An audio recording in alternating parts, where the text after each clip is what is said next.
aad bay sharaf noogu tahay maanta inaan xafladaan imaado xil wareejinta oo aan ka soo qayb galo mahadsan yihiin dadkii soo agaasimay hadalladii wanaagsan oo laga yeerina waan soo dhaweynayaa marka ugu horeysa waxaan mahadnaqayaa madaxweyne Siciid Cabdullaahi Deni oo isiyay kalsoonida inaan xilligan kooban shaqadan qabto oo dawladda ka mid noqdo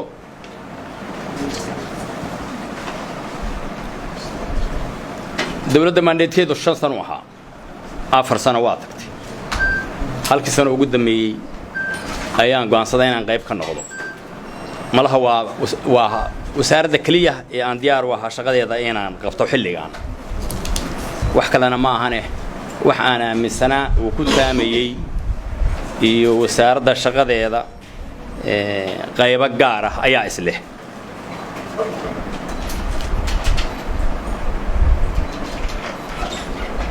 afar iyo 20 sano ayay Puntland jirtay 24 sanaba shaqo himilo ahayd horta hadalkayga waxaan u dhigan doonaa khudbadeeda muhiimka waxaan u dhigan doonaa kulan soo socda hadalkaygu wuxuu ahaan doonaa hadal kooban laakiin waxaan rabaa inaan dhowr eray hoosta ka xariiqo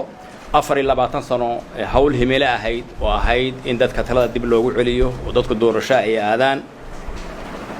ayaa tahay mudnaanta ugu weyn aan xooga saari doono doorashada golayaasha deegaanka weey waa la tijaabiyay saddex degmo la tijaabiyay si qurux badan bay u dhacday intii kala qorshaysan waqtigu waa dhow yahay hawsha inaan israacino ayaan rabnaa waa hawl ay ku xiran tahay mustaqbalkii Puntland waana hawl loogu talagalay hadda ku hor in la qabto xeradan sidii suldaan qorana sheegayay rag baa ku furay halgan dheer ka bacdi iyo durfo dheer ka bacdi laakiin looguma talagelin weligeed in la fadhiyo jil walba oo yimaada siyaasadana waxa saaran in iyaguna hinjiyaan oo meel kala geeyaan hawshuna saasay ay tahay sideedaba aniga marka waxaan xiranayaa siiriga rifriga kubadda dadka ciyaara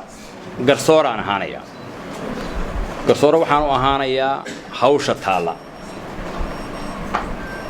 waxaan rabnaa guddi madax bannaan oo doorasho oo aan la faragelin oo shaqadiisa wata taageerada ay u baahan yihiin adduunka iyo dawladda ka hela ururo siyaasadeed oo kalsooni ku qaba doorashada inay ka qayb qaataan oo iyaguna kalsoonida ku qaba shaxda la ciyaarayo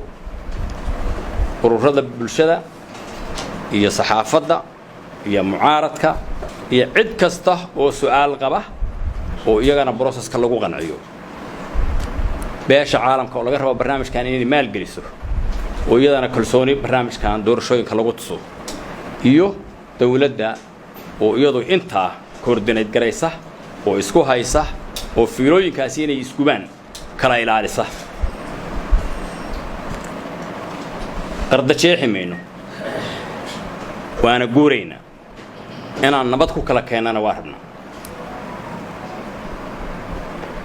إن لكو آمننا وارحمنا إن لكل شغينا وارحمنا مركز دما وحنا قعد سنة دتك هير بنتلان إن هوشة بنتلان استاجميسو وصعونة يسا والنوع يبدأ تهاي لكن هوشة هذا برتمها اللوجت شروه وقت كنا كحرين هاي وهوشة لما يصير كجولياش الدقيقة كدورة شديدة إن هريرها لقبته كل سوني للسيو للسود ويلا الشغي يلا يسكت ضياع رحمنا وأن لبقين meel kasta oo talo u baahan ama meel kasta oo ciriiri gasha wada tashi ayaa loo gudbiyaa cid wax gaar ah riixaysa ma jirto dan gaar ah oo dawladdu ka leedahay ka sokow in barnaamijka doorashooyinka golayaasha deegaanka hirgalo oo dadka talada dib loogu celiyo oo kalsoonida horseedka aan ka noqon naana ma jirto taa marka waxaan ka codsanayaa dadka reer Puntland oo dhan inay hareeraha qabtaan odayaashu inay hareeraha qabtaan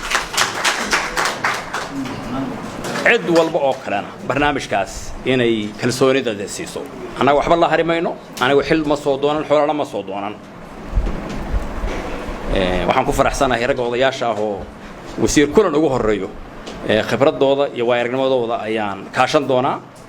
wasaaradda sidii loo dhisayn gareeyay qaabkeeda baan kula shaqayn doonaa shaqaalaha waa wada tashanaynaa hawshaasna waa wada gelaynaa wasiir Dhammaanad oo saaxiibkay wasaaradda shoogana dhinaca kale noo jooga sida odayaasha u tilmaameen isaga og dhaliisha iyo daldaloolka iyo intaba isaga og hal team baan nahay dawladdu waa hal mid oo rabo inay hawsha la wada fuliyo hawlaha kalena waan sugaynaa haddii amna tahay iyo haddii federaal tahay iyo haddii horumar tahay hawlaha joogtada weey laakiin mid waqti ku xiran baa jirta anoo taas ayaan leeyahay yaan laga baqin ha loo diyaar garoobo waana mahadsantahay